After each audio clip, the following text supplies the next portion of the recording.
Hi folks, my perspective here. I was very excited when a flat earther sent me a link to a psychiatrist, Dr. Grande, and he was giving stuff away for free. I thought, well, that's fantastic. It's not every day flat earthers get stuff for free. So he's going to give us a free diagnosis. So let's listen to what Dr. Spock has to say. Hello, this is Dr. Grande. Today I wanted to answer a question that I received about the flat earth movement and what possible personality profile might we see associated with it, or mental health symptoms. So in case you don't know, the flat earth movement, this is a group that believes that the earth is flat as opposed to spherical.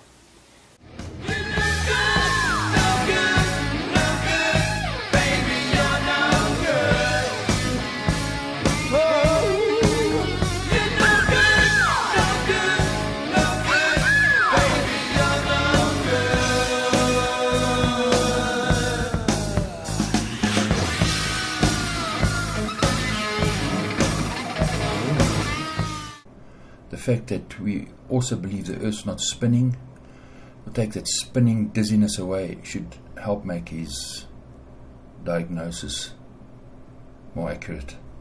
Believe. Now first, it's important to point out here that I can't and won't diagnose anybody who's not my client. So really here I'm just speculating about what we might see in terms of personality or mental health symptoms with some people that have this belief. Okay, so what Dr. Doom is saying is, he's saying that if he gives you a piece of paper and it says diagnosis of what might be wrong, then you pay. If he gives you a bill saying speculating on what might be wrong, then you don't pay. Even though the diagnosis and the speculating is basically the same thing. I didn't even know before I heard about this that there was debate over whether the earth was flat or spherical. I didn't know this was a thing. Usually when you hear about what some would call a conspiracy theory, it's about something that's at least debatable. Right, so Dr. Spock is saying that he's a super genius, right? He didn't even have to question flat earthers. He just can make a speculating diagnosis on the spot. It's a bit like a dentist. He doesn't even have to look in your mouth. He can just tell you, I'm going to pull 2 teeth and I'm going to fill 3 teeth, and then you get to decide which ones you want pulled and which ones you want filled, because he has honorable standards. There could be people that are members of that movement who have no mental health disorders and have a personality profile that's within normal limits, whatever normal is. So Dr. Doom is saying that he actually doesn't know what normal is, but we're in luck. If we measure up to him, then it's okay. If we, as human beings, if we come in close to what he's like as a person, it's cool. But if we don't, well, then we've got problems, bro. Community, we need to have skepticism. We need to look at theories and be flexible. We need to be willing to believe something different than we believed before if we see substantial evidence that moves in that direction. So let's be flexible and look at this image. Most people will say that this image is an indication that the earth is spinning, because the star in the middle is Polaris. But that simply doesn't make sense. So why? Well, because the horizon's there and the stars are moving in a circle above the horizon. So if that is Polaris, and this person is spinning in a circle around Polaris, well, then that would be happening. How can he see Polaris and the horizon in front of him? Rather, what is happening is the stars are moving. So that's why he can point his camera anywhere and see the stars move up from the horizon.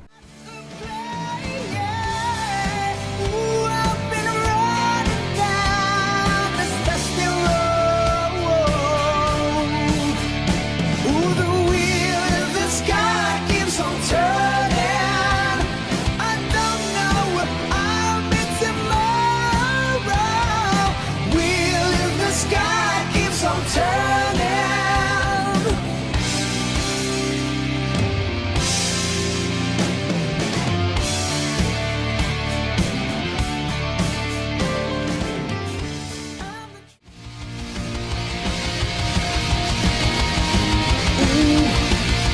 Round and round.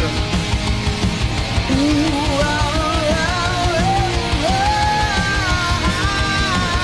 Ooh, round and round. Ooh, round and round. To illustrate the point, it'd be the same as a person on a merry-go-round. If you were moving around on the merry-go-round and someone was standing on the other side watching you, you couldn't see that person orbiting in a circle around you. No, he would move in a straight line. So if you're on a spinning ball Earth, your path is in a circle around the axis of the rotating Earth. So therefore, if you're moving easterly and your camera is facing away from Polaris, right, or facing towards Polaris, so that you could see the horizon in front of you, you can only ever see the stars moving in a straight line. You can't see the stars moving up from the horizon. So from the perspective of the camera, that's what you would see. So therefore, that image tells us that the Earth is standing still and the stars are orbiting above our heads in a circle. But that's not really what we're dealing with here when we talk about the flat Earth movement. This is beyond skepticism. This is really discounting all evidence. So what Dr. Spock is saying is that he doesn't really look at the evidence himself. He just believes what he's told. He doesn't need to look and think and reason for himself. And anybody who looks and thinks and reasons on a matter and doesn't come to the same conclusion as him is disregarding all evidence. Let's have another look at something simple. You get in an aeroplane, right? What does the evidence tell you? The aeroplane takes off, travels in a straight line. Right? They'll have you believe that at some point an aeroplane traveling between point A and B, right, is actually turned upside down and lands inverted to how it took off. In other words, an aeroplane can never travel in a straight line. So what does evidence tell you?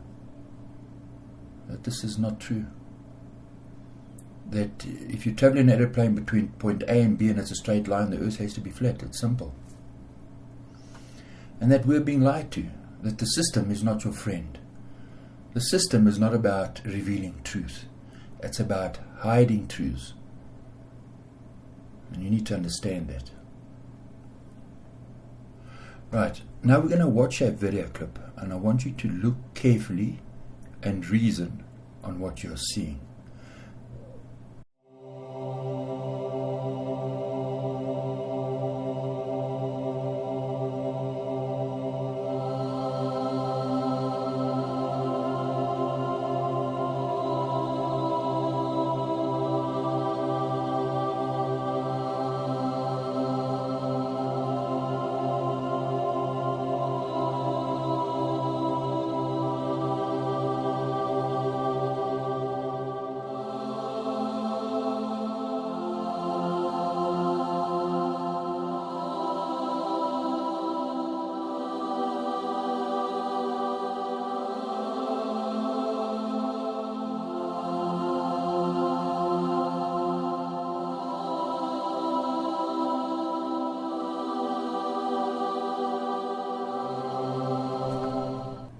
Right, so let's analyze the footage. We see a man, he sees Polaris, and he sees the sun and moon above his head between Polaris and himself. How is that possible? That he can see Polaris and the sun and moon orbit between Polaris and himself. You see, is he on a spinning ball or is he on a flat surface? Remember, if he's on a spinning ball, right, as the Earth turns, it's night time for him now, he has to see the moon between Polaris and himself. He can't see the moon the other side of Earth because it's behind the Earth. Now, as he turns towards the sun, right, where's the sun? Well, it's behind him. He can't film the sun in front of him, right? can't see the sun in front of him and Polaris in front of him? Remember, there's three elements he sees. Right, so it's 12 o'clock midday, the sun has to be behind him. How can he see the sun in front of him if it's 12 o'clock midday? If you're saying no, he's turning the other way, well then the sun and moon have to move in a line across the horizon, and he cannot see Polaris in front of him. Remember, if the moon orbits, then Polaris will be in the middle of that moon orbit. Polaris can't be outside that orbit. So think, look and think. Remember, 12 o'clock midday, the sun has to be behind him. How can he see the sun in front of him? So if you're saying no, he's pointing the camera the opposite direction, well then you can only ever see the moon orbit and the sun orbit in a straight line. Cannot see Polaris. Right, so he sees the sun and moon in a circle following the same orbital path. So I want you to think, he sees the sun and moon follow the same orbital path. And there's your problem. If it's 12 o'clock in midday for him, people underneath him in South Africa, how can it be 12 o'clock for them as well? The answer is obvious. The Earth's flat, and the sun and moon and stars are orbiting above our heads. But sometimes making a judgment is difficult. What Dr. Spock is saying is that we are not making the correct judgment because we don't believe what he believes. We see things differently. Well, the difference is that we're actually looking properly, he's not. Where there's no way to really reason and move forward. So again, this is a departure from adhering to the scientific method. If these individuals were really committed to the scientific method, they would look at the evidence and at least be willing to consider that the Earth is spherical. Well, the point is the evidence shows that it's flat. It's not that we like being flat earthers. The point is it's the truth. We are not living on a spinning ball flying through space because the notion is stupid. It's irrational, it's illogical, it's insane. So, if you're on a spinning ball and you want to see the sun and moon orbit in front of you with Polaris, how can you see it if you're on top of that spinning ball? That's the evidence. In science or to advance science. But really, they're talking about first-hand observations only, and that's not everything that's included in the scientific method. The scientific method does involve a community that builds on knowledge, that runs experiments, that looks for replication, and shares information. So let's think about what Dr. Doom is saying. He's saying that there must be lots of people making wrong judgments, sharing wrong information. That if a lot of people are sharing information and the information is wrong or right, is irrelevant. It doesn't matter because that's the community. Evidence that demonstrates the Earth is in fact spherical. So it makes sense they'd have to deal with NASA at some level in their belief system. But it's interesting because usually when we think of... If you cannot see what is wrong with the garbage NASA pumps out, then there is something wrong with you. Then don't go to this doctor because then he can't help you because he's just as delusional as the rest of them.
believe what's seen. At least that's how it's kind of framed, like they believe evidence that they can see directly.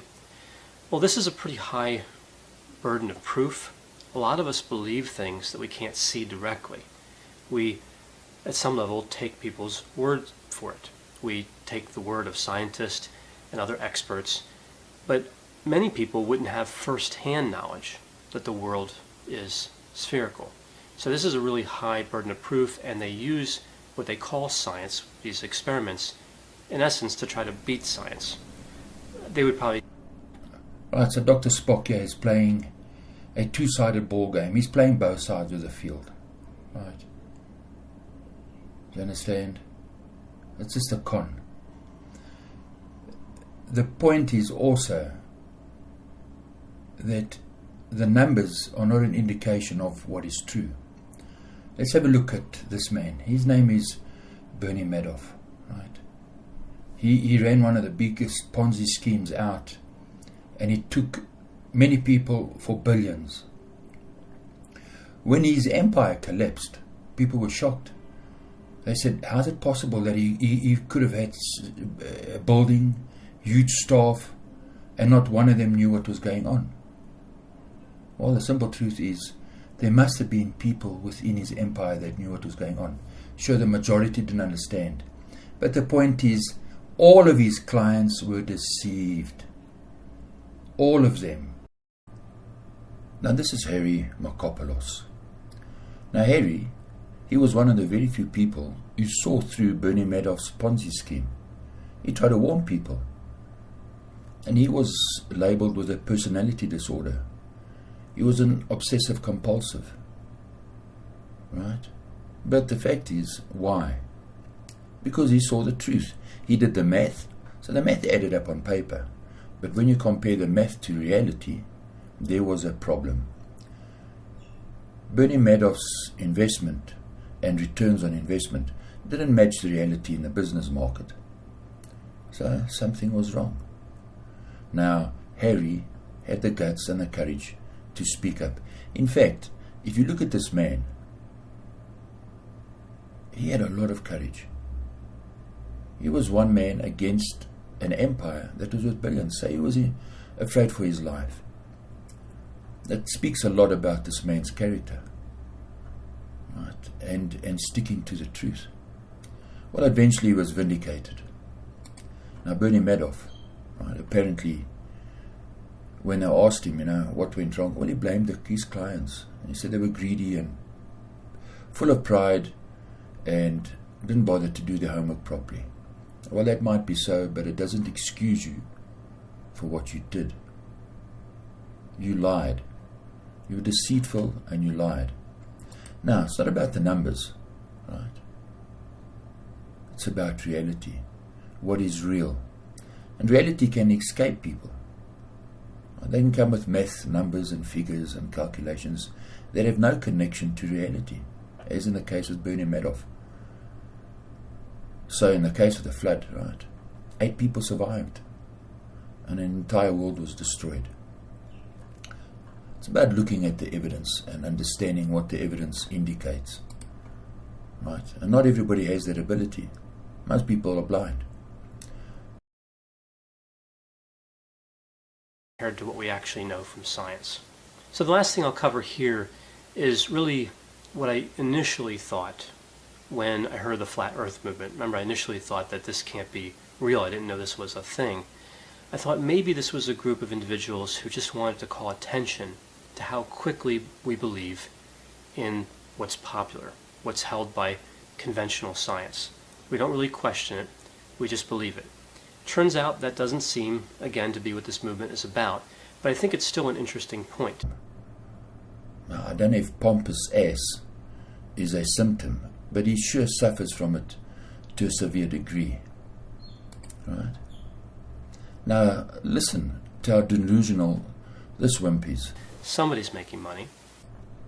Right? He wants to convince everybody that flat earthers are making money. Really? I mean, it's delusional. This he's an idiot. Somebody's making money. Somebody's making money. Yes, so sure, someone's making money. And someone's just pumping out and dishing out drugs because they have a license to. So let me ask you something. Even if a person has a license because he's a psychiatrist, right, and he doesn't really care about his clients, right, he doesn't dig deep and find out the true problems. Why is someone behaving or thinking in a certain way? He's just quick to make a diagnosis and then quick to hand out Somebody's the drugs. making money. Well, it's about the money for him. Somebody's making And money. that's the reality. So let's just see how two-faced Mr. Grande really is. That this is just healthy skepticism. No, there is a real conspiracy theory component, I think, to the flat earth movement. And now all of a sudden, he does believe in conspiracy theories. You know, quick change artist, right? So the wonderful thing about justice is, and free will, is that we get to decide and make and draw our own conclusions. And free will is one of the greatest things that our Creator has given us. Our ability to discern, make decisions, and meditate and think, and use our minds and our eyes to see what's going on. Don't ever give that away. Don't ever throw that away. It's a free gift. Hold on to it. So I hope this makes you think, and don't let the whims push you around. And cheers and thanks for watching.